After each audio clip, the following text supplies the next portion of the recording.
Hi everyone, it's Chancellor Deborah Yedlin. This week, the University of Calgary was going to be hosting its annual Lecture of a Lifetime.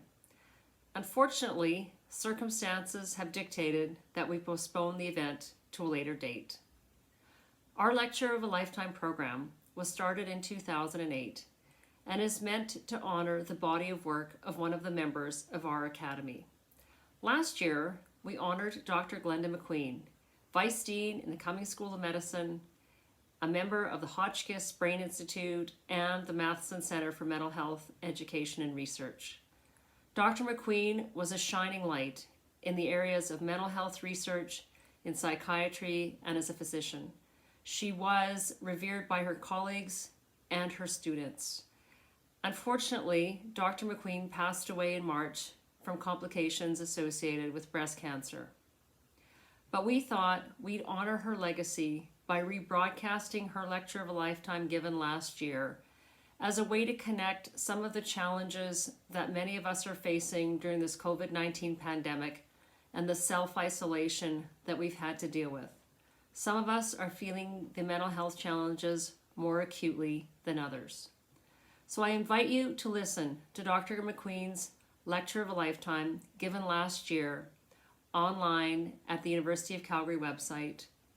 And we look forward to welcoming you at our Lecture of a Lifetime when it is rescheduled, where we will honor Dr. John Ferris from the Faculty of Arts. In the meantime, stay safe, stay healthy, and keep washing your hands. Bye for now.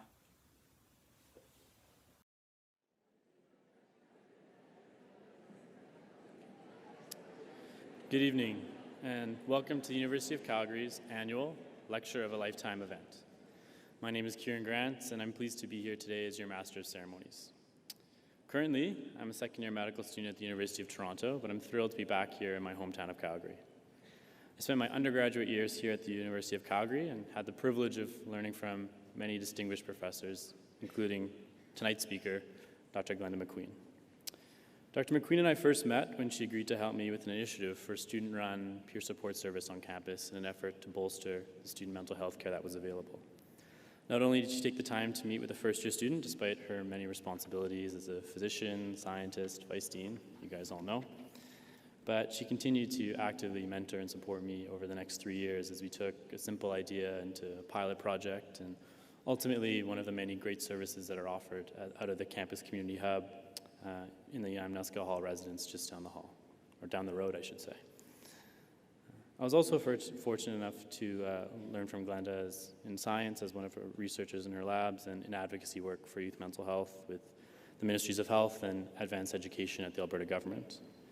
Dr. MacQueen even went so far as to send me all the way to Melbourne, Australia to collaborate with some of her colleagues, which was a transformational experience for me and probably a pretty good break for her as well. This is all to say that she's been really instrumental in shaping who I am and, much more importantly, the landscape of youth mental health services in our province and beyond. For those reasons, I'm honored to be here today as our Master of Ceremonies for what promises to be an incredible evening. Before we get started, I would just like to do an acknowledgement of the traditional territories of the people of the Treaty 7 region in southern Alberta, which include the Blackfoot Confederacy, comprising the Siksika, Piikani, and Kenai First Nations, as well as the Tsuut'ina First Nation, and the Stoney Nakoda, which is comprised of the Chiniki, Bearspaw, and Wesley First Nations. The City of Calgary is, of course, also home to the Métis Nation of Alberta, Region 3. And I'd also like to welcome a number of special guests who are here in attendance this evening. Her Honor, the Honourable Lois Mitchell, Lieutenant Governor of Alberta, Chancellor Emeritus Bill Warren, Chancellor Emeritus Jim Dinning, former Board of Governors Chair Bonnie DuPont, President Emeritus Terry White, Chancellor Deborah Yedlin, President and Vice-Chancellor Dr. Ed McCauley, members of the University of Calgary Board of Governors, Alumni Board of Directors and Senate, and I'd like to welcome as well members of the university's senior leadership and members of our Students' Union and Graduate Students Association. Of course, an extra special welcome to close friends and family of Dr. MacQueen who are able to be here tonight. And last but not least, a warm welcome to all students, faculty, staff, alumni, and of course our valued community partners and leaders who are all able to make it out here tonight. Just before we get started, a quick note on safety. So in case of an emergency, we'd ask that we'd all please calmly exit through these 6 exits around the perimeter of the room that you can see. This will be facilitated by event staff and our university fire wardens, so you can follow their directions to our muster point, which is the Food Court of Science B. Once there, you can remain and wait patiently until given further instruction about when it's safe to return to the building. Okay, so an introduction to this Lecture of a Lifetime event.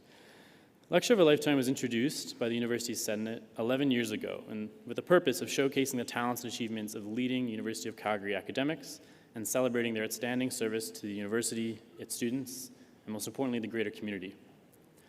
Lecture of a Lifetime as a concept was inspired by Dr. Randy Pausch's widely publicized last lecture, which he gave at Carnegie Mellon University in 2007. I am thrilled to be part of such a fantastic community event, and I'm so pleased that you are all able to join us here tonight for which is sure to be a captivating and informative evening with Dr. Glenda MacQueen. I would now like to invite Deborah Yedlin, Chancellor of the University of Calgary, to the stage to share a few quick words.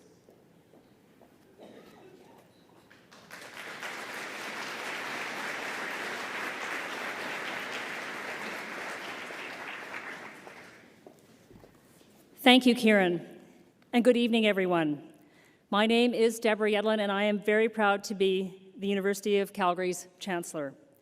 Tonight, we have the privilege of hearing from Dr. Glenda MacQueen, who will be discussing mental health research in the shadow of neuroscience. Everyone in this room is impacted by mental health. Whether we have personally suffered or seen others around us, family, friends, co-workers affected by depression, addiction, anxiety, bipolar disorders, mental health touches all of us. My mother lost all but her parents during World War II. She became an accomplished academic in her adopted country, and yet she suffered from tremendous anxiety, which my brother and I acutely felt, and which has impacted both of us. Being of a certain generation, she didn't seek help. It was attributed to being a survivor of the war and all that came with it. Who could possibly help? Mental health issues continue to hide in the corners of society. They are the whispers behind doors, in corridors, and rarely aired out in the open. In her own way, my mother hid too. And that's why tonight's topic that will be addressed by Dr. MacQueen personally resonates with me, and is one that I see as being one more step in changing the dialogue and understanding of mental health in our community. I want to thank the groups that were here tonight during the reception who took the time to talk to us about the important work they are doing within the sphere of mental health and the brain. The Matheson Center, UCalgary Campus Mental Health Strategy, the Imagine Project, the Mylan Study, the Palix Foundation, Alberta Health Services Access to Mental Health Program, and the Calgary Counseling Center. As a university, we have made a bold commitment to the mental health and well-being of our university family through the Campus Mental Health Strategy. Every year, we support new programs, educational opportunities, and initiatives. Together, with your support, we are creating a community of caring.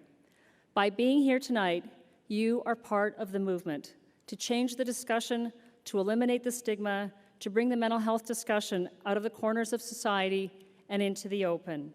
Thank you for coming to tonight's Lecture of a Lifetime.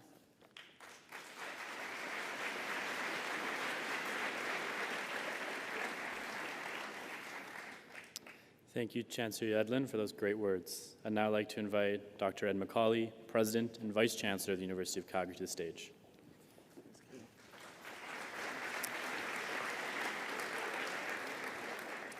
Thanks, Kieran. I really appreciate it. Good evening and welcome, everyone. It's wonderful to see so many distinguished guests and friends here tonight, as Kieran has noted. But I want to give a special shout out to Glenda, to Alex, to Ali, Emily, and Mark. Thank you for being here.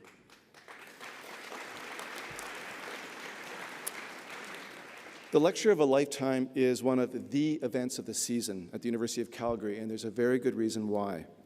This is a fantastic opportunity for our university to reach out to the wider community and share the work of our incredible thought leaders right here in the city. We've heard from a number of extraordinary innovators at the Lecture of Lifetime series over the years, and this is a direct product of the hard work of the Lecture Selection Committee and the team in the Senate's office, so I'd like to thank them for making this program such a success. They've established a tradition of excellence at the University of Calgary for the Lecture of a Lifetime series, so thank you very much.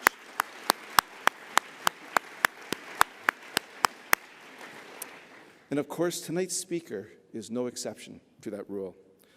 Dr. Glenda MacQueen epitomizes the values that define great innovators as individuals and great research universities as world-class institutions. She is about excellence. She is about positive impact, and she is about compassion. And her contributions have enriched our community in innumerable ways. Dean Meddings will provide a more fulsome introduction, so I will just touch on a few highlights of Glenda's leadership. And Glenda, it is a true honor for me to be here recognizing your leadership. On our campus, she is an inspiring scholar, mentor, and colleague, encouraging many of our students, as you've heard from Kieran, to strive for excellence through her service as the Vice Dean of the Cumming School of Medicine, among many, many other roles here. In our province, she has made a tremendous impact, including her work with Alberta Health Services as the first Senior Medical Director of the Addiction and Mental Health Strategic Clinical Network. And across Canada, Glenda is a champion for mental health and wellness, sharing her expertise as part of the Board of Directors for the Palix Foundation and numerous other national organizations. The University of Calgary is committed to delivering new knowledge and innovations that improve quality of life in our society. And it is through the tireless efforts of leaders like Glenda that we are delivering on this commitment. So, on behalf of our university family, Glenda, I'd like to thank you for the work you do. I also, however, want to acknowledge the wider community that makes this work possible. Through your support, our students and our scholars are able to rally around the grand challenges in society, including those related to brain and mental health. We are mobilizing our knowledge to identify solutions, and we're fostering a renewed sense of hope for the individuals and families affected by these challenges. It's a privilege to be able to do this, and we are grateful to the many champions that allow our university to make a difference in the world. Thank you very much. It's going to be a memorable evening.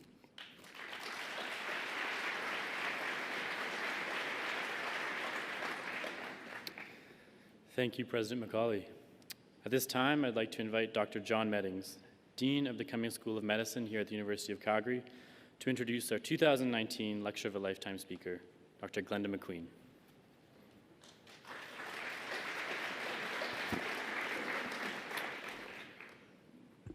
So thank you, Kieran.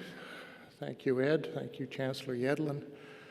Ladies and gentlemen, you know, there's a lot of things about this world that I don't know.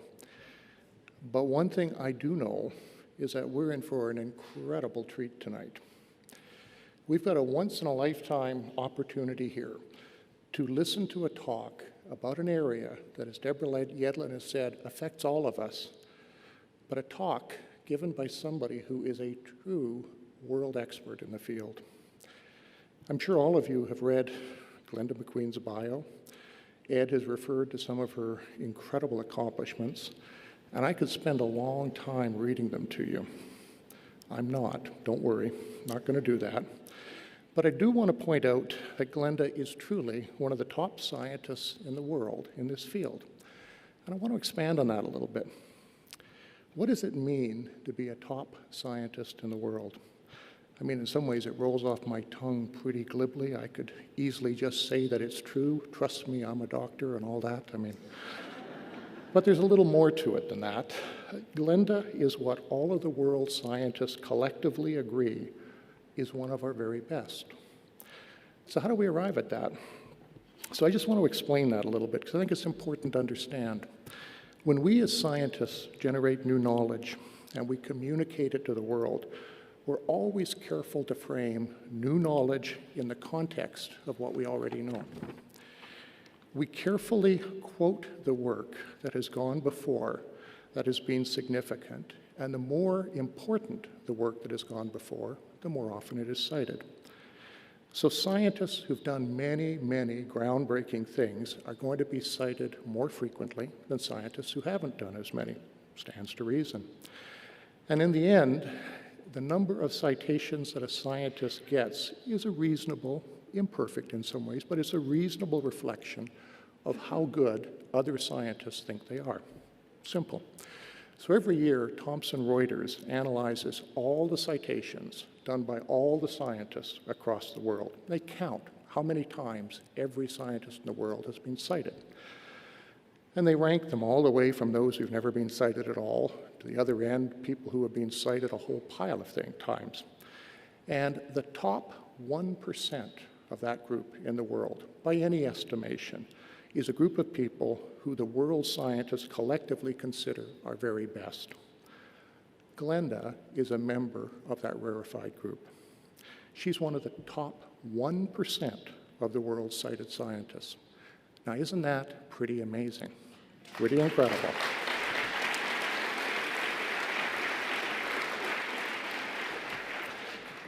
But I have to tell you, that's not why I love having Glenda as the Vice Dean of the Cumming School of Medicine.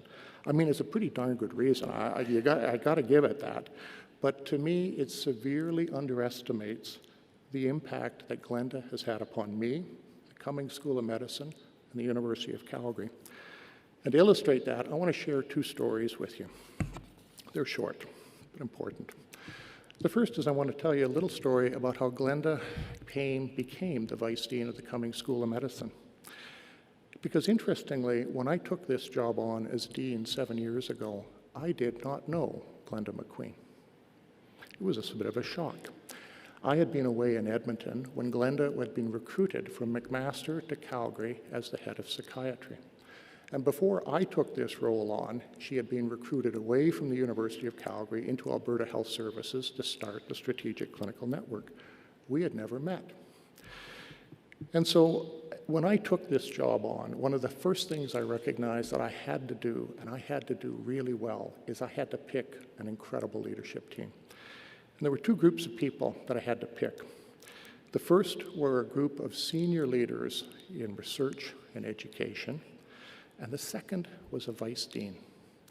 And I knew that for a vice dean, I wanted someone who could work on all sorts of levels, someone who had an incredible way with people, who thought about things in a way that complemented the way I thought about them but didn't mirror them, and someone who I could completely trust.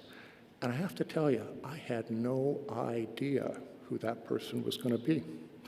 So like most administrators, I took the easy route. I said, I'm going to defer that decision. I'll pick the other two groups. So we set about doing that. And we advertised for those roles, and I wanted a very small but very smart selection committee to help me interview and pick those senior leaders. And I had some people in place who already could do this, but I wanted some advice from people in our faculty. I wanted some wisdom from outside the leadership role. And I specifically wanted to have someone who had exceptional insights into people, into personalities, and how teams of people worked. So I asked for advice around the School of Medicine as to who could do this for me. And one name kept coming up, Glenda MacQueen. I didn't know her, but boy, did she come highly recommended. So one day I plucked up my courage and I called Glenda and asked whether she would do this. Yes, she said. I have to tell you, going through the interviews was an unbelievable experience. First, for the caliber of people who had applied for those roles and who we ultimately picked, but also for my observations of Glenda. She was amazing. In a few short questions in an interview, Glenda could get at the heart of a person's skill set. She had incredible insight into personality and incredible insight into how team dynamics would work. She was a brilliant researcher, she understood universities, and she had big dreams for our school. I was in awe of Glenda MacQueen at that point. So on the last night of our interview process, after we had selected the team, and I think it was 7 or 8 o'clock at night, I remember it was quite late, I asked Glenda to stay behind after everyone had left because I wanted to thank her. I wanted to thank her for the incredible work that she had done and the real work that she'd given me in helping put together what is truly an amazing leadership team. And as I was doing that, it slowly dawned on me that all those qualities that I was thanking Glenda for were exactly what I had wanted in a vice dean. And so out of my mouth tumbled the words, Glenda, would you consider being my vice dean? I hadn't really thought it through. I'm sure I could have asked it in a much better way, but you couldn't believe how grateful I was when she gave me that rather considered look that I now know well, where Glenda will just cock her head a little to the side, look at you out of the corner of her eyes, and she said, yes, I think that would be lovely. That was one of the best days of my life.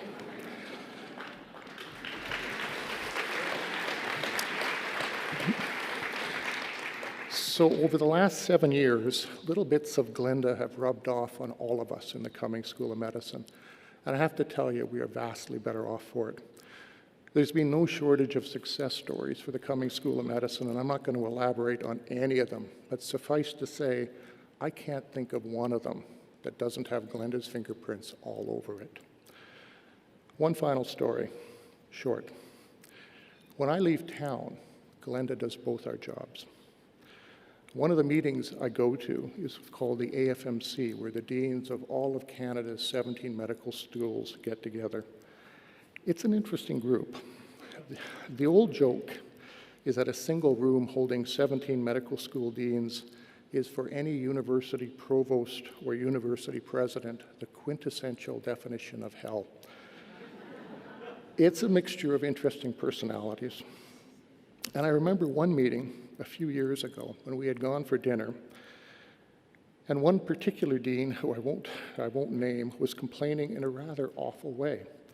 He, and it most definitely was a he, felt that he could not leave town, as he said, because when I do, everything goes to hell in a handbasket. There's nobody who can manage things. And although I truly believe that he wanted sympathy and commiseration, I have to say I was compelled to say, you know, I have exactly the same problem, although it's a little different. When I leave town, my vice dean takes over, and so I feel I have to limit my time away because I don't want people getting too used to the upgrade. And that's Glenda. Glenda is an amazing and lovely person. She is truly a world-renowned scientist. She's an incredibly capable and charismatic leader. She's been instrumental in transforming almost all aspects of the Cumming School of Medicine. And I have to say, she is someone I'm profoundly grateful to for saying yes to me 7 years ago, almost to the day, Glenda. Most of all, I have to say, I'm simply incredibly proud to call Glenda my friend. So welcome, Glenda.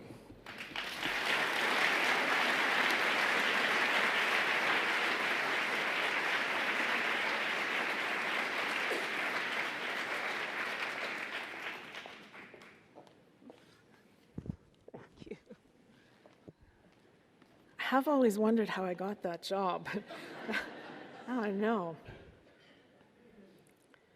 You get organized. Thank you, Chancellor and members of the Senate, for this opportunity. And thank you, Bev and John, for sponsoring this submission. And I have no adequate way to express my gratitude for the fact that John did, in fact, allow me to become his vice dean, and opened up a world of opportunity at the University of Calgary, where I've had the chance to work with so many wonderful people, many of whom are here in this room. And it's possibly one of the best experiences in life to get up every day and feel privileged to go to work. And that's what you have offered to me, so I thank you for that. I also want to thank all of you for being here. And I can't adequately express my gratitude for that either. But as Chancellor Yedlin has noted, this is important. Much more important than the fact that I'm here is the fact that you are here.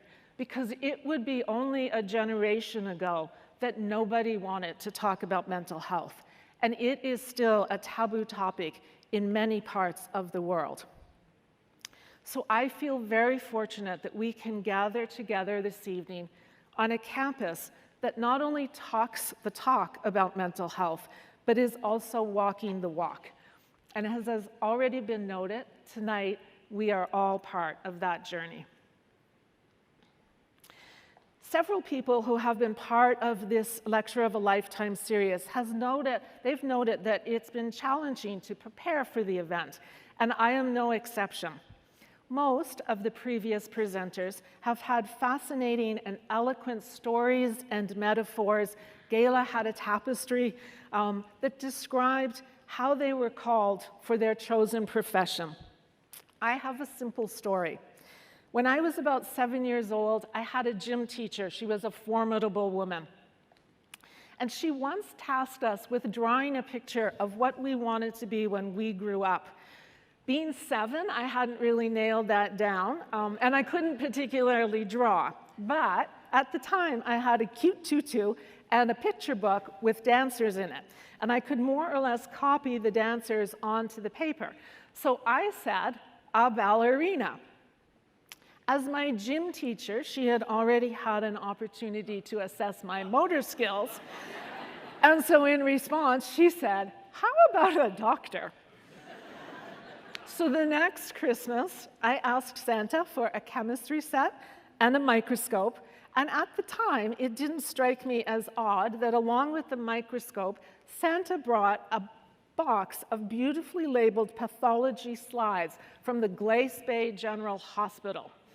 Real blood and tissue. It was the best. And a series of more or less connected dots takes us from then to this evening.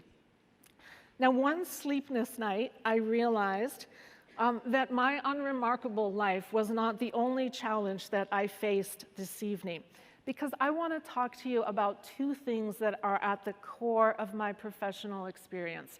One is psychiatry, and the other is clinical research. And I would like to convince you this evening that psychiatric research is an exciting and dynamic field. But even I have to admit that psychiatry doesn't always easily lend itself to edge-of-the-seat medical drama. Most days, people say, what did you do in clinic? And I can only reply, I listened, I talked, we made a plan. It's similar for clinical research. We have few aha or epiphanal moments. Instead, it usually involves years of data collection, some of you know that well, followed by careful checking, cleaning, and analyzing the data. And eventually we submit our precious paper and wait for a heartless journal editor to decide the fate of 5 years of our lives. But embedded in what may sound mundane is the privilege of working with patients as partners who share our commitment to make things better for the next generation. These days, patients who were once on the fringes of society and psychiatrists who still are a little bit on the fringes of medicine, we can come together using some of the most powerful tools in science. And tonight, I want us to think about some of the ways in which these technologies are shaping the future of psychiatric research. But in order to understand where the field is going, I think it might be helpful for us to take a look at where we've been. Who is this? Descartes, thank you. It would have been more impressive if his name hadn't been on the title slide for 5 minutes, but still good. When most of us think of Descartes, it's probably as a philosopher or perhaps as a scientist. Descartes considered himself a health researcher. And in 1645, he wrote that the preservation of health has always been the principal end of my studies.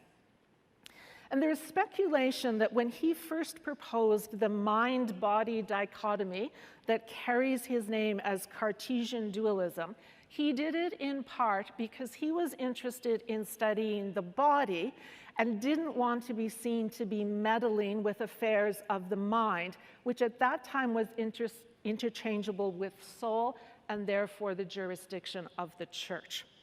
Today, when we speak of mind, we usually don't mean something synonymous with the concept of an eternal soul.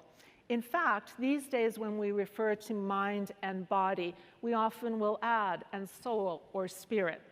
Tonight, we'll focus on the mind and brain and the body, but the soul is for a different jurisdiction. And although Cartesian dualism has permeated Western medicine for most of the last 400 years, Descartes himself had no compelling explanation for how the body and the mind, one physical, one not, were supposed to interact.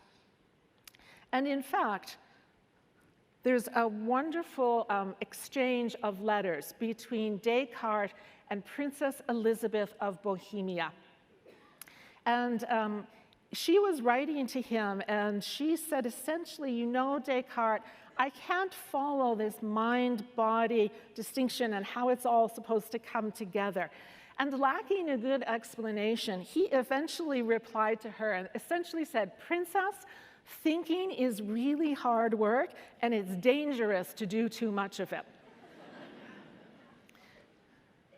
But although Descartes' work has been so influential that he has sometimes been called the father of modernism, when it comes to dualism, the 25-year-old princess had him on the run.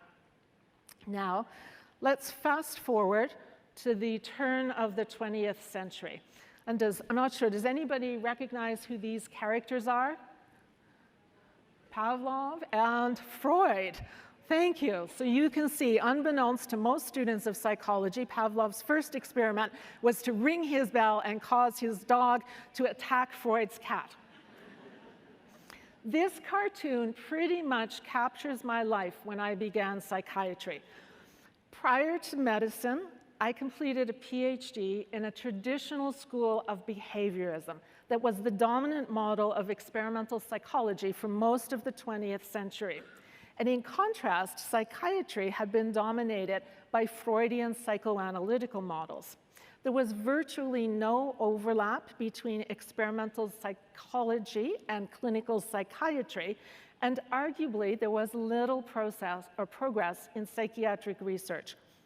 Psychiatry had no material connection to a foundational science that could have driven a research agenda, as neither experimental psychology nor basic neuroscience were widely considered relevant for the clinical practice of psychiatry. But in the 1980s, things began to change. Cognitive neuroscience began to replace behaviorism as the major force in experimental psychology. It had a focus on human studies and an interest in linking cognition and emotions to the human brain. Psychiatry was also beginning to consider the brain as a relevant organ. Like the rest of medicine, psychiatry had entered the era of large clinical trials, evidence-based medicine, and a subdiscipline of biological psychiatry emerged. I was hopeful that biological psychiatry might help us to put the mind back into the brain. And as an experimental psychologist, I was very interested in this idea that perhaps we could use tools from cognitive science to tackle some of the challenges in psychiatry. Now, unless we get too optimistic about psychiatry's ability to consign Cartesian dualism to the dustbin of history, as recently as 2015, the former head of the NIMH, Tom Insel, wrote, "Labels invite continual recapitulation of the fruitless mind, body, and nature-nurture debates that have impeded a deeper understanding of psychopathology." So psychiatry had entered the era of neuroscience, carrying its historical baggage along with it. Nonetheless, I was interested in studying cognitive tools and their application to psychiatric illness. And because we're going to talk about that, I have some simple tasks to give you a sense of what they're like. And here's a list of unrelated words that I would like you to read just to yourself, ideally twice, and I'll read them in case in the back they're not clear. So we have face, radio, tulip, library, and green. That's face, radio, tulip, library, and green. I'm making this easy, so nobody pull out the phone and take a picture of the screen. You don't need to make notes, but I would ask you to just memorize those words in the old-fashioned way. Keep them in mind for later. And now we're going to move to another cognitive task that many of you have probably seen. Anybody remember what this one is called? Stroop. Yes, thank you. So this task requires you to name the color of the ink in which the word is written. Don't read the word. And so we're going to try to do this together, and we'll start up here. So what ink color is this? Color, color, color, color. Okay, you guys are way too good at it. Let's try it again. Go ahead, ink color.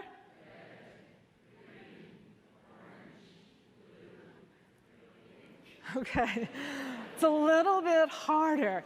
And that's the Stroop effect.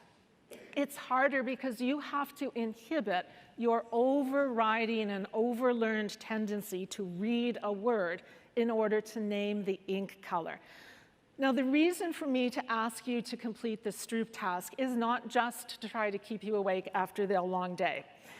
It is so that you can feel the importance of inhibition in attention, and so that you'll have an idea that attention is not just the ability to shine a spotlight on a target. It's also necessary to be able to dim the lights on competing information. Now, what's harder to appreciate is that embedded in this task is a phenomenon called negative priming. And if we had millisecond timing of your responses, we would be able to appreciate that you would be slower to respond on a few words. And the idea is this. In this trial, you have to inhibit the word orange in order to say the ink color black. On the next trial, you can think of it like pulling back the word orange in order to answer correctly for the ink color. Same in these trials. Here you have to say the word green, or say the ink color green, and inhibit blue, which is the ink color on the next trial. So you would be slower to say orange and to say blue than on other unrelated trials.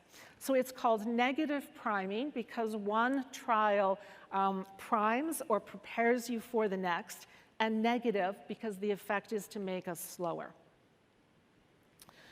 Now, this is one of the original negative priming tasks that was developed by a colleague of mine named Steve Tipper, who's a cognitive scientist who hired me as a research assistant when I was an undergraduate.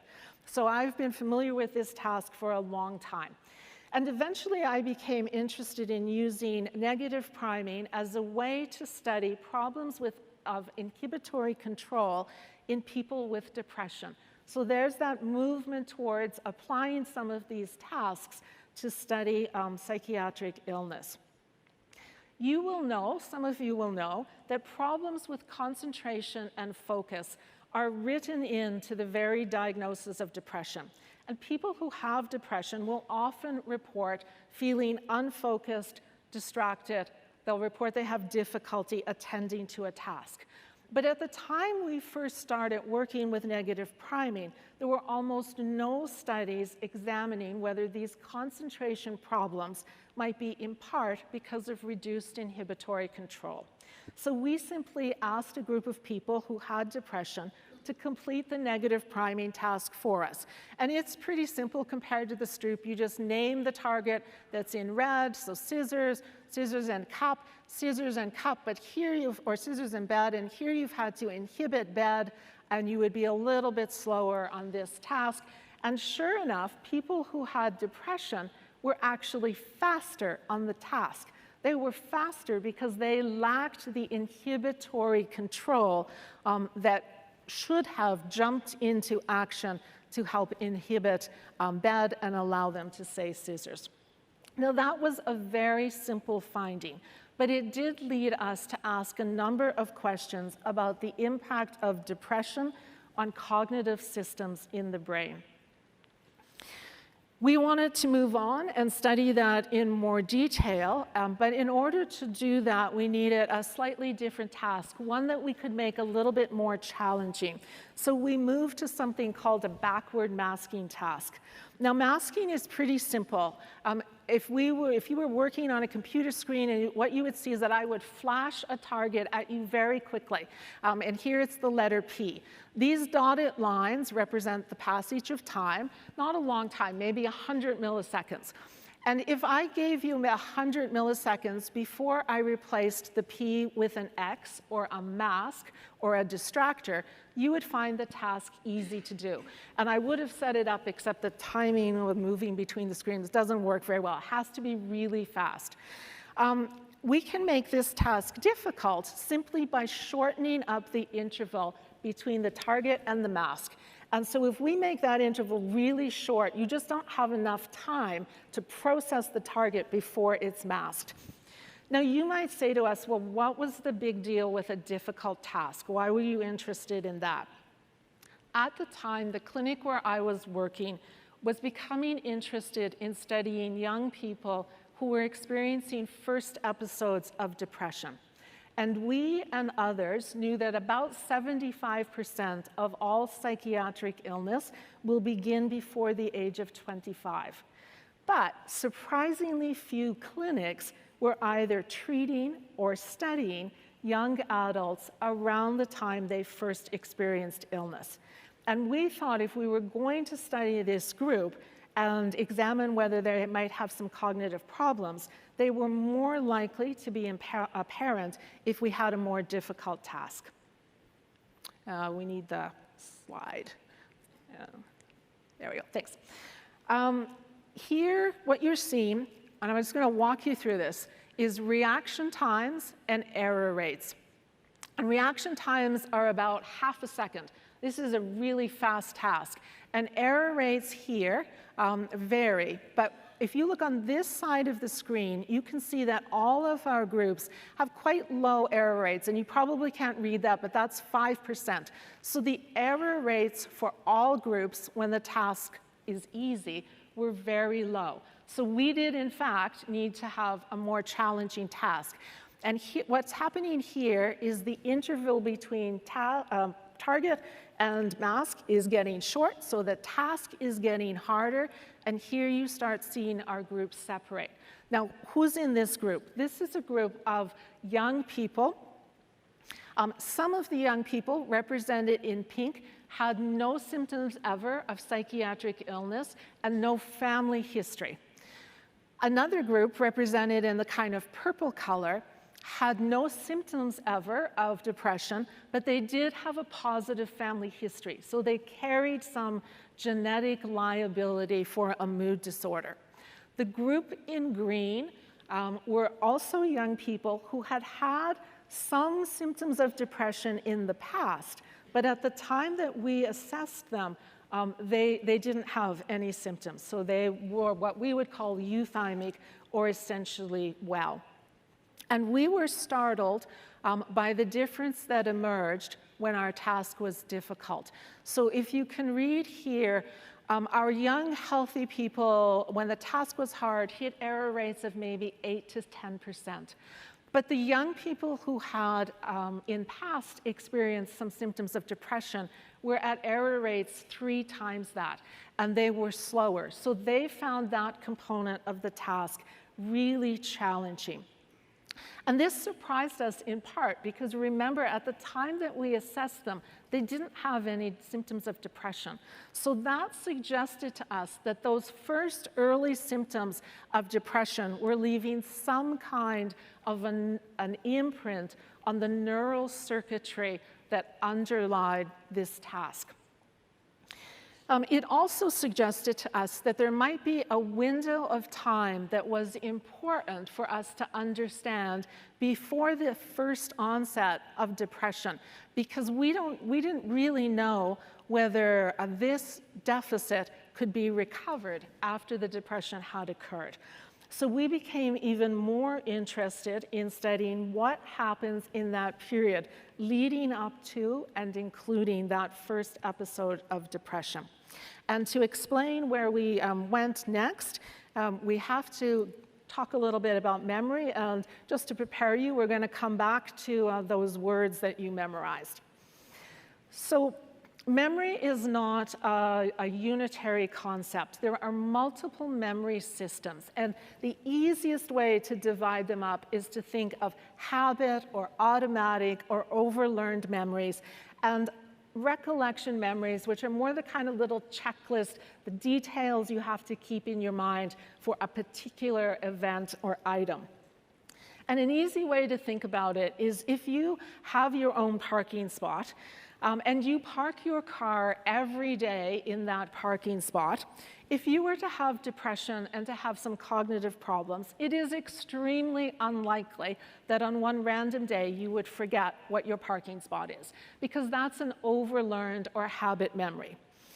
In contrast, for any of us, you know, if we arrive late one day and our parking spot's gone and we're a bit distracted and maybe we're on the phone, not that I would have ever have done that, and we kind of have to drive around and find a place to park and we run out of the car and off to work.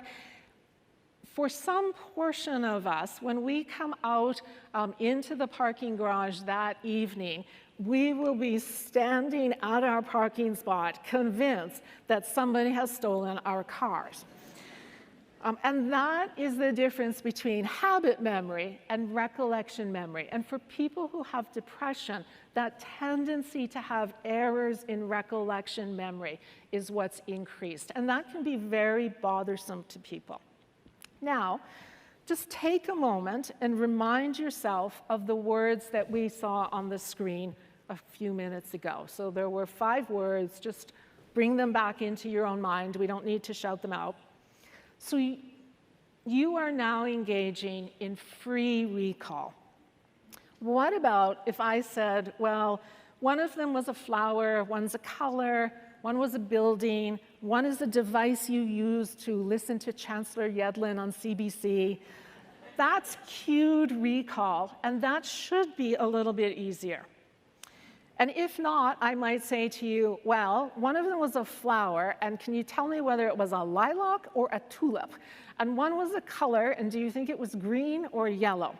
And if none of those words sound at all familiar to you, we should talk about that a little bit later. So here's another example of recollection memory. It's the only joke I have, so if you've heard it before and you remember the punchline, feel free to shout it out at the appropriate time. So there's a health-focused couple of a certain age, and they go to their doctor to ask their physician how to keep their memories sharp, because everybody's interested in brain health and aging brains these days, so everybody wants their memories sharp. And the physician says, you know, I think your memories are fine, but if you have any concerns, you could always just try writing things down. That might help. And so they're actually happy enough with that explanation. They go home in that evening. The wife says, you know, I'd love a bowl of ice cream. And her husband graciously says, you know, I could get that for you. And she says, well, that's terrific, but do you need to write it down? And he's a bit irritated. He says, no.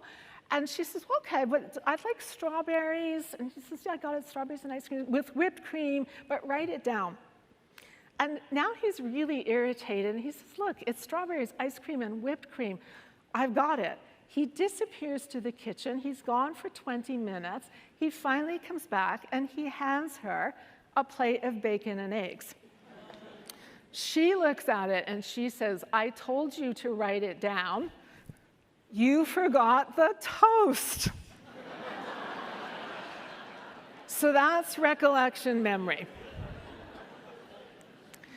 Now, one of the things that's convenient for us about recollection memory is that it's highly dependent on the integrity of one brain region, the hippocampus.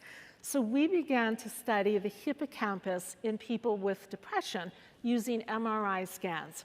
And of course, we studied young people with their first episode of depression, and we also studied people who had had multiple past episodes of depression. And this is a functional MRI scan, so participants are actually in the scanner completing the recollection memory task. Now, I mentioned in the very beginning that clinical research is a partnership with patients.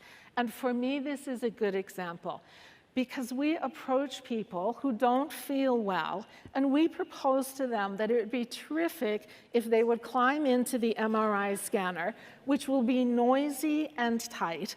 And while they're in there, it'd be great if we could just run this recollection memory task, which they're probably going to find really hard, and we'd test their memory. And usually we say, and if you wouldn't mind, we'll just take a few, maybe 9 vials of blood. But the answer that we almost always receive in return is, I will do it if it will help someone else. So this really is a partnership. And here what we found when young people completed the task in the scanner for us was that they were actually quite good with recollection memory. And you can't see that here, but trust me on this one. They performed at the same level as healthy young people with no depression. When we looked at the hippocampus, what you're seeing in orange on this panel, there was actually more activity in the hippocampus than we would have expected. And so speaking loosely, it's as though the hippocampus could still do the task, but it had to recruit some extra help to get it done. It had to recruit local regions to support its performance. So that suggests maybe some vulnerability underlying, even though they were good on the task. Now, when we looked at people with multiple past episodes of depression, they actually were quite challenged by the task. And it was a hard task, and we saw lots of error rates.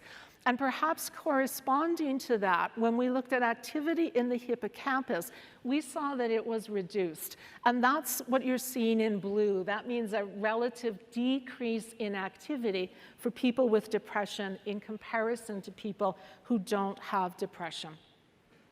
So once again, we were faced with this idea that there might be a window of time where when a first episode of depression, the hippocampus could still be activated, but later on in illness, it couldn't. And so obviously, we're interested in how to prevent an active hippocampus from turning into an inactive hippocampus. Now, because the hippocampus is my favorite brain region, we didn't just study its functioning, we also examined its structure or its size. And it turns out that in some people with depression, it's smaller than would be predicted. When we first did this work, people often would say to us, wow, but yeah, maybe, but only by 5, maybe 9%. And that's true. But on the other hand, put your hand up if you want to volunteer to give up 5 to 9%, if any brain region. So most of us would hang on to that if we could. And you can anticipate, based on what we've been discussing, that we would have been interested in knowing what the hippocampus looked like when people came to their first episode of depression. So in other words, we were asking, is the teenage brain really shrinking? And for the most part, the answer seems to be no. And hippocampal volumes have now been measured in literally thousands of people across the world.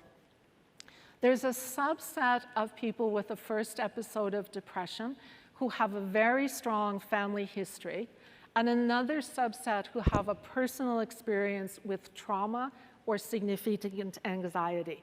And that group may come to their first episode with a smaller hippocampal volume. But in general, the size of the hippocampus is pretty much in the normal range when the illness first begins. And this is the left and the right side of the hippocampus.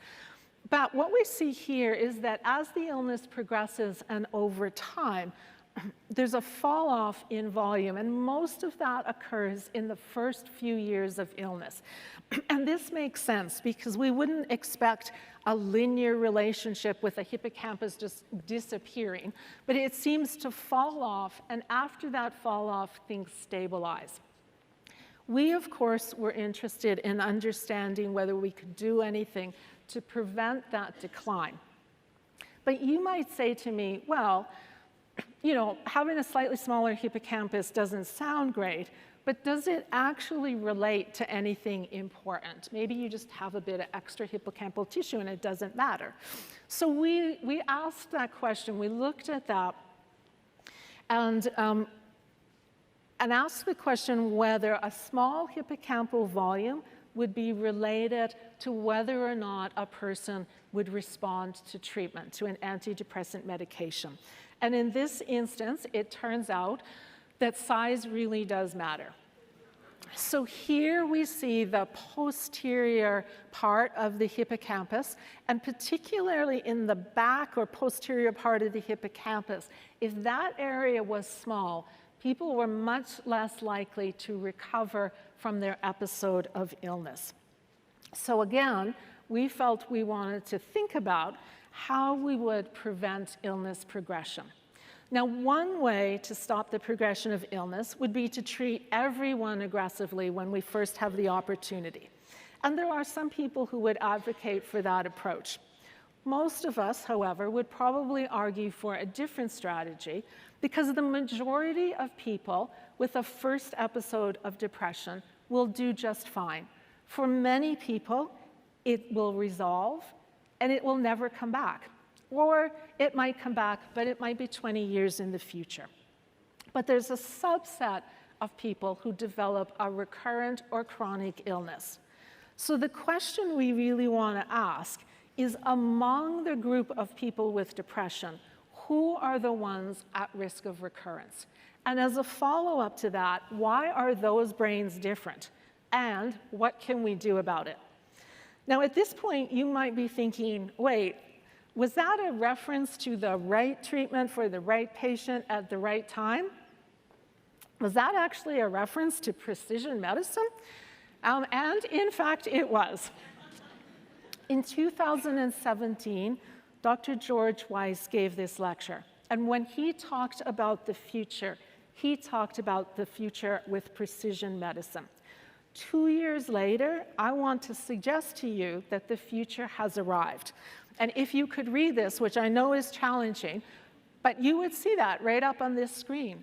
Because what it says is Alberta Precision Health for Rare Disease Summit, tomorrow at the Alberta Children's Hospital.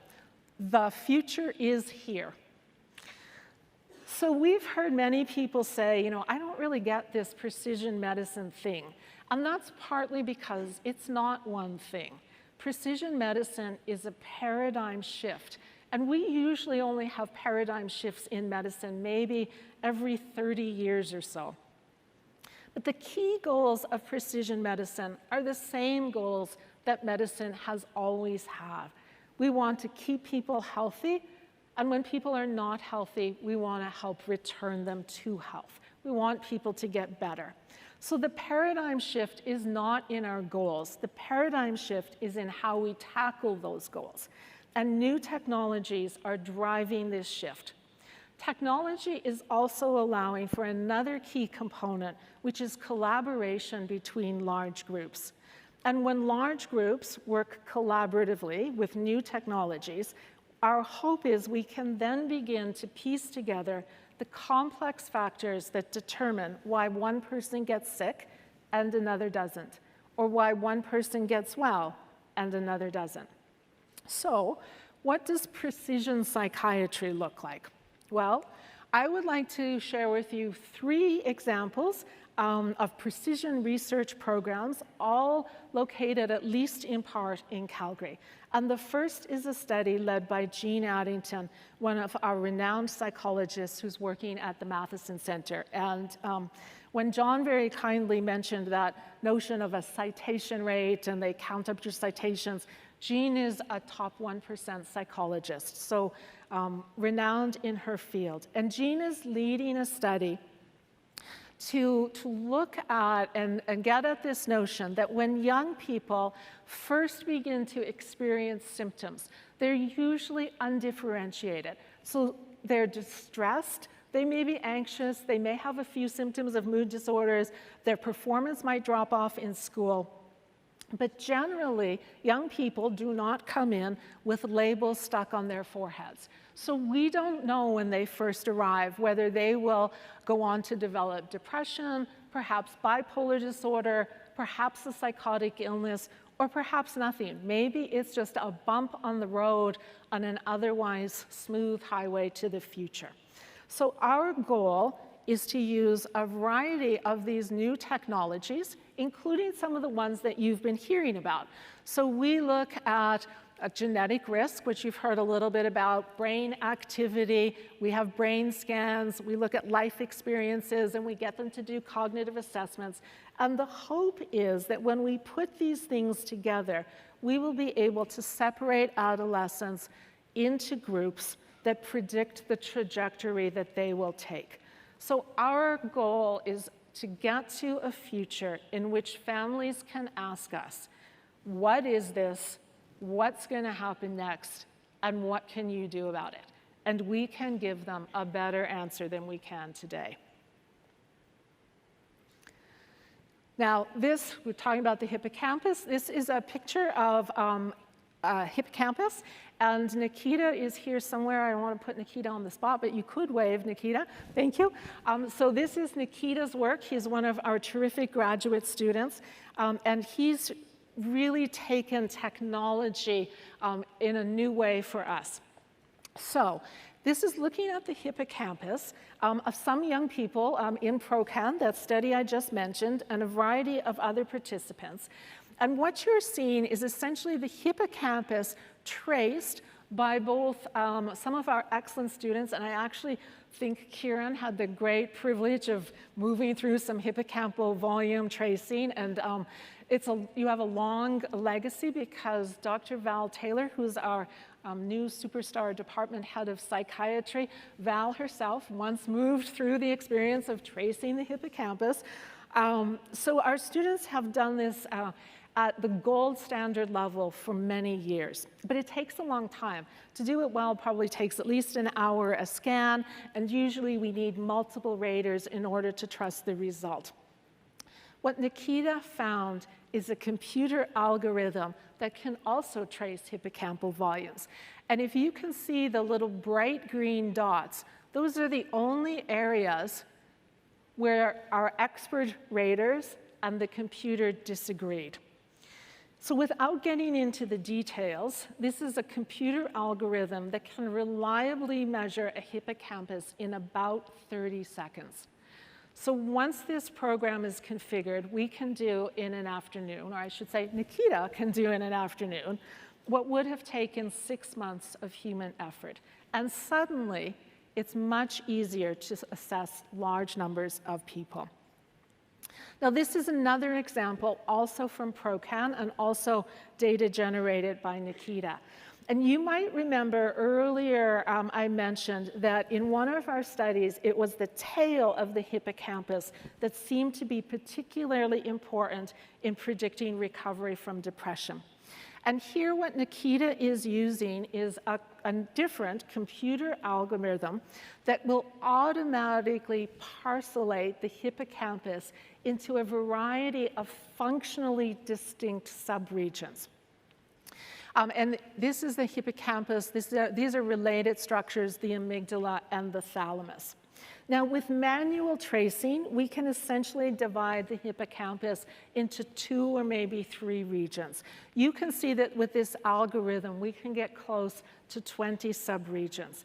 And so the idea is that when we look for the earliest changes in the hippocampus, changes that we might never detect in the entire structure, we may be able to start seeing them when we can look at the very tiny subregions and assess them one by one. This is another precision psychiatry depression network. And this group is a good example of collaboration. So it's a group of us who have worked together for a long time, and we are a coast-to-coast network that's focused on studying depression. With the technology we now have, we can, for example, have a participant complete a scan, an MRI scan, at UBC. We can translate that data almost immediately to Queen's, where it's uploaded on the Queen's high-performance computing platform. At the same time, our research assistant in Calgary can log into that Queen's platform, review the scan, and send information back to UBC and to the coordinating site in Toronto regarding the quality of that scan. So technology is allowing for collaboration between groups that has just never been feasible before. And this particular network is interested in this notion that we need to do better to match patients with treatments. So we're using a variety of the same measures you've now heard a few times: clinical scans, cognitive assessments, imaging markers, genetic, molecular factors. But the idea is that if we can put these things together in the right way, we may be able to understand different phenotypes or types of depression in such a way that we can match a person with the best treatment for them right off the bat.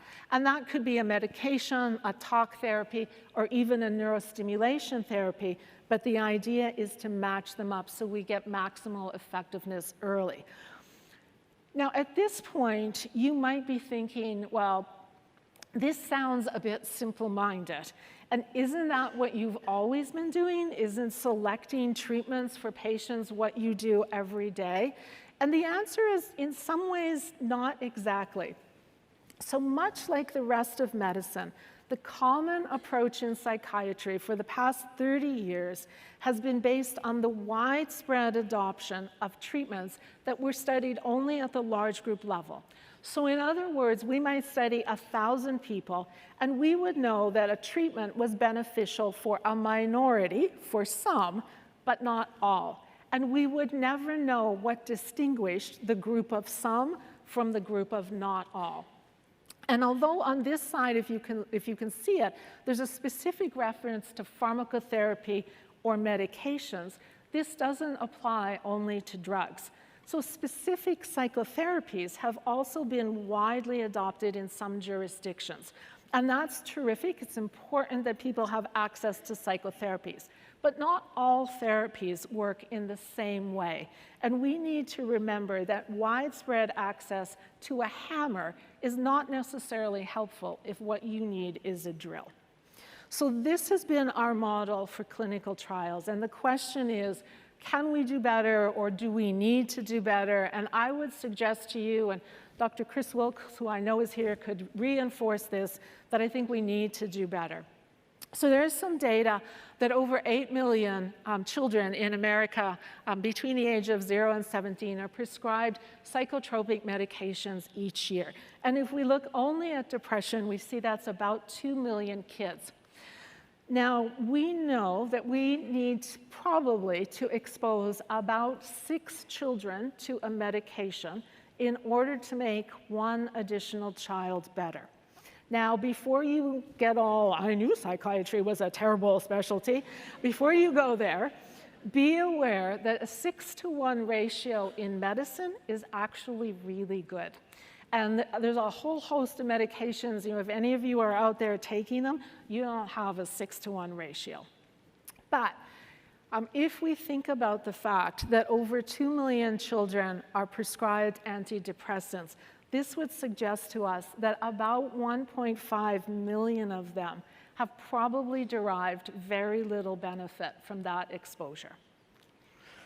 So whether it's a medication, a psychotherapy, a talk therapy, whether it's exercise, a supplement, probiotics, which we'll come to, or a neurostimulation, for us the question is, how do we match our patients with our treatments in the most effective way?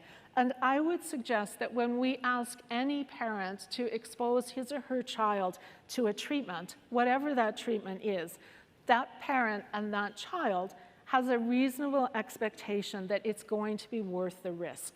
And this is why psychiatry needs precision medicine. Now, if we put it all together, we're talking about large collaborative groups, we're talking about new technologies, we're talking about analyzing things in ways that we've never known before, and it has a little box that says this is where the miracle occurs in the analysis section. So you might say to us, well, that's a lot for a field to absorb, and how's that going for you? And I would say that that is a fair question. Psychiatry is used to complexity, and that helps us. And in some ways, this mostly represents a scaling up of what we have tried to do for a long time. It is true, however, that it is a lot of work. And our current academic processes, the way that we have learned to work, they're not always optimized to support large distributed research networks. So this is very much a new way of doing business. And it can feel like we are building the boat at the same time we are trying to stay afloat. But what you're seeing on the screen here is a sampling of some of the papers that have been published over the last couple of years from that ProCan study and from that Canbine study. And if you were able to read them, you would see a few references to our cohorts. You'd see some genetics, some imaging. We've got some treatment in there. So I would suggest to you that maybe we are making some progress. I have one final example just to bring us back full circle to where we started with Descartes. And we started talking about how Cartesian dualism had essentially separated mind and body for a few hundred years. And this evening we've talked so far about examples where we have tried to put the mind back into the brain. Imagine is another big national network that's led out of Calgary and McMaster. They would say McMaster and Calgary, but let's go with Calgary and McMaster. And you can see, if you can see this picture, that we are aiming to connect the brain and the gut and to put the brain finally back into the body.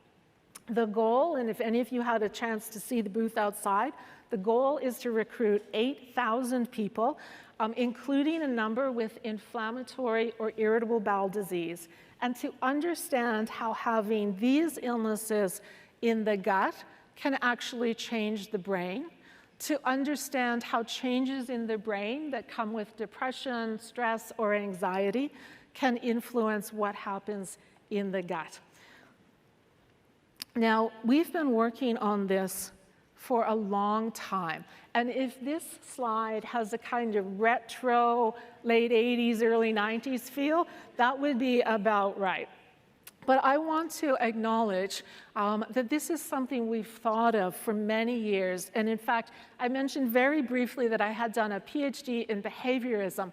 But what I actually focused on in my PhD was whether or not we could classically condition. And that's Pavlov ringing the bell with his dog.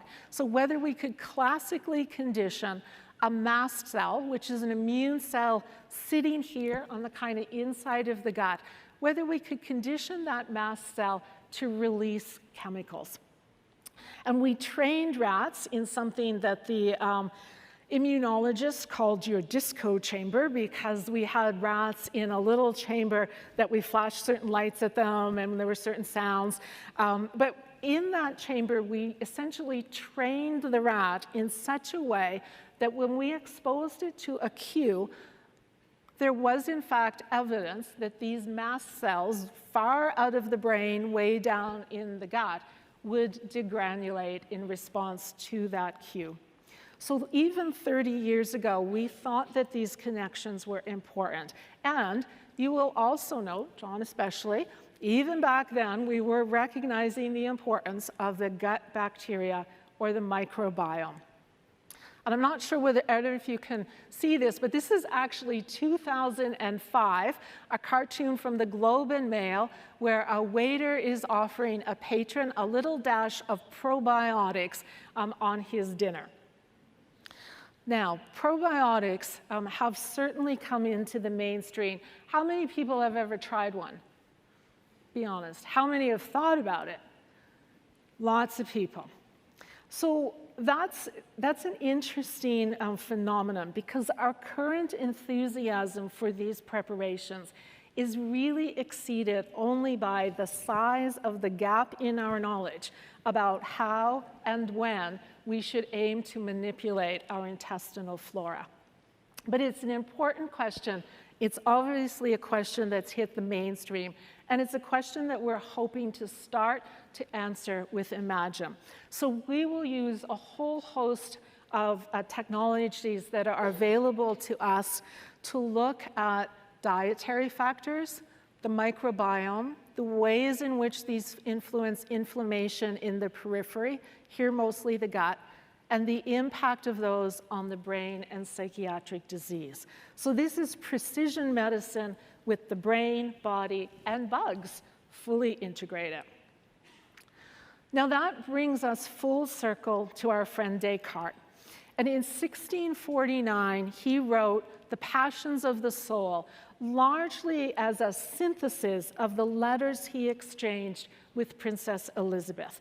And in the Passions, he finally acknowledged that mind and body exist in synergy, each dependent on the other. And I'll just read this. Our soul and body are so linked that once we have joined some bodily action with a certain thought, neither of them will occur again except accompanied by the other.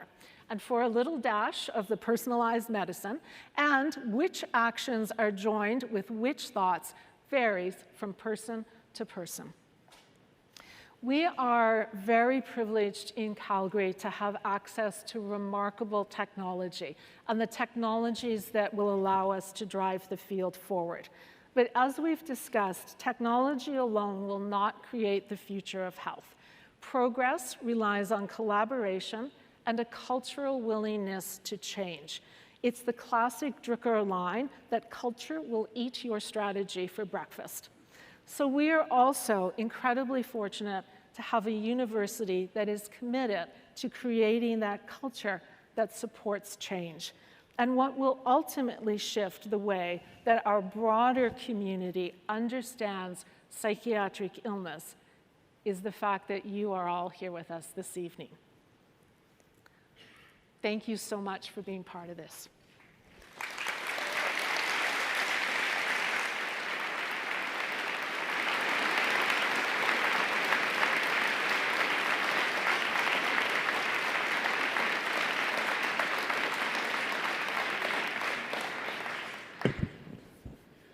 Okay, well, thank you, Glenda, for an incredibly interesting and inspiring presentation. I guess I should personally thank Nikita for making my role in psychiatric research entirely obsolete. If anyone has noticed, we have a couple of microphones set up in the audience. Glenda's kindly offered to answer questions for about 20 minutes, so if anyone's interested and has anything they'd like to ask, please make your way up to the mic. We just ask that we keep things as concise as possible so as many people as we can get a chance to speak. And before you ask your question, just introduce yourself so we all know how to refer to you. So we'll give everyone a second to head to the mics and go from there. We'll see.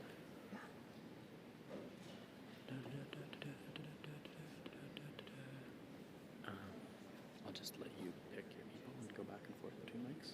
Is this on? No. It is on. Hello. Hello. My name is Sally. Sorry, at the very last discussion on probiotics, so I think what you were saying, if I heard you correctly, is the jury is out. We don't know if they're effective or not at this point until you do the research? Yes, so there's, it's a kind of a fascinating, to me, cultural experience, because there is a very, or quite a large body of preclinical or animal research. And much of that work does suggest that probiotics could be beneficial for a variety of conditions. So that's compelling, but there's a real paucity or absence of human clinical trials to date, a very small number. For some conditions like irritable bowel syndrome, there's a reasonable, although limited body of literature, and then for others, it's almost absent. And I just want to take that opportunity to point out that Val Taylor is one of the only people, I think, in Canada who's actually really looking at the issue of the gut microbiome for conditions like depression and anxiety. So obviously, we're lucky to have her here.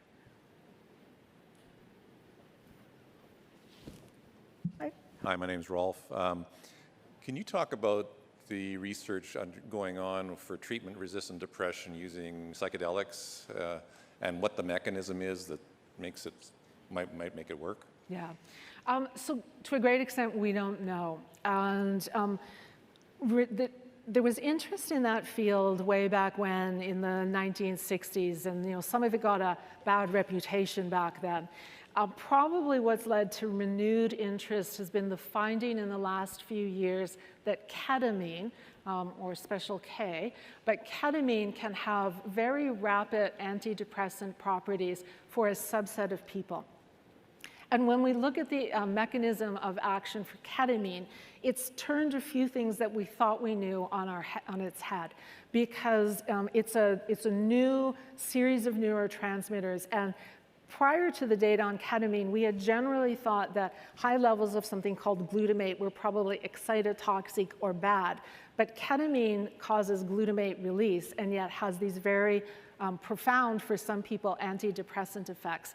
So I think that's led to a renewed interest in what about some of these other compounds that can have these sort of psychedelic or psychosis-inducing properties. But for the most part, the jury is out on the underlying mechanism of action. Thank you very much, and thank you for a wonderful talk. Oh, thank you very much. Hello, I am Basim. I am the Graduate Students Association Vice President Student Life. My question is a little bit technical about the algorithm that you used to decrease the amount of time needed to have a scans. Is that like a machine learning? What kind of machine learning? Yeah. Neural network technique? Yes. Exactly. Can you emphasize on that, please? Just a little bit. So it's a convolutional neural network. And one of the interesting things about how this field is going was it was developed by a group who tested it and trained it on about 25,000 samples of hippocampal scans that had the hippocampus. So they're in the public domain. They used 25,000 to train up this neural network, and then they published on it, but they also released it essentially freely into the internet. And so, Nikita it was a fair bit of work to get it locally configured, but we were able to obtain it from the internet. So yes, it is a neat example of a kind of a machine learning advanced. Thank you a lot. Oh, thank you. Hi, Dr. MacQueen. My name is Cherie, and I just have a question about this slide about children being medicated in the States. And I'm just wondering what kind of effect it has on children, especially because we're giving it so young now, and especially if there is no actual or there eventually is no clinical depression, what that has on youth. Yeah, I think those are good questions. And, we are slowly, but with stunning kind of slowness, acquiring data on young people. And so much of what we've known or thought we knew about pharmacotherapy has been what we've extracted downward from adult studies.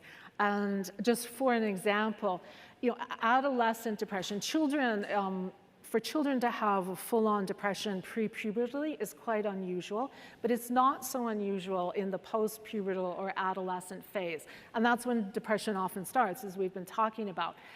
But so you might think that it would be a reasonable thing to do some studies, some good quality trials on whether or not antidepressants work in adolescence. And if you look for high quality trials, there are virtually 2 in the published literature. There's one called TADS, there's one called Tordia. And we just very recently reviewed that literature with some of my colleagues at MAC, and we just got the paper accepted. But the sad part was we said, well, it's time to do an update of the literature, and there are no more high-quality trials to include. So unfortunately, I think we don't know. We don't know what the short-term effect is always, and we don't know what the long-term effect is. But it's a really valid question because clearly we're exposing developing brains to chemicals that might be protective, but they might not be. Perfect. Thank you very much. Thank you, Glenda. My name's Chris Wilkes. I know, Chris. I have, well, first let me say thank you very much for a very eloquent and comprehensive presentation. With your reference to children and the risk factors for depression, I wondered if you have any information about the impact of increasing face time on hippocampal function and the issue of whether it may even be protective in some cases, let alone a risk factor. Yeah. You can probably answer that question as well, probably better than I can. And I think for most of us, it's speculation.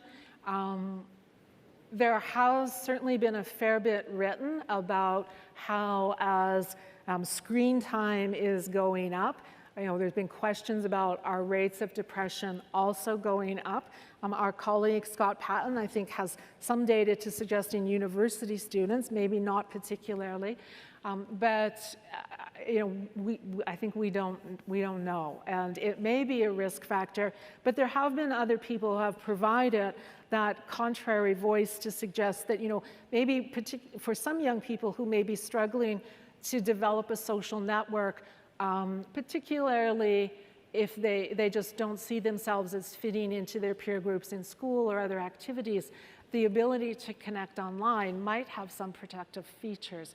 But I think the jury's still out. And the other thing I would say about that, and I think I've seen it in my children, and I see it in the children of my colleagues, even 5 to 10 years is a long time for these technologies. So my kids who are here, they kind of grew up in the era of online, but kids who are 4, 5, and 6 these days are having a completely different experience with online technology than even you guys did 10 years or so ago. So I think if we're looking at adolescents today, I'm not even sure that we can predict what's going to happen with our kids who are really the under 10 crowd in a few years. Mary Valentich, and I'm a professor emerit in the Faculty of Social Work. And I mention this because then you'll know where my question's coming from. I appreciate the incredible complexity of the research you're doing, and I know depression itself is very complex, obviously.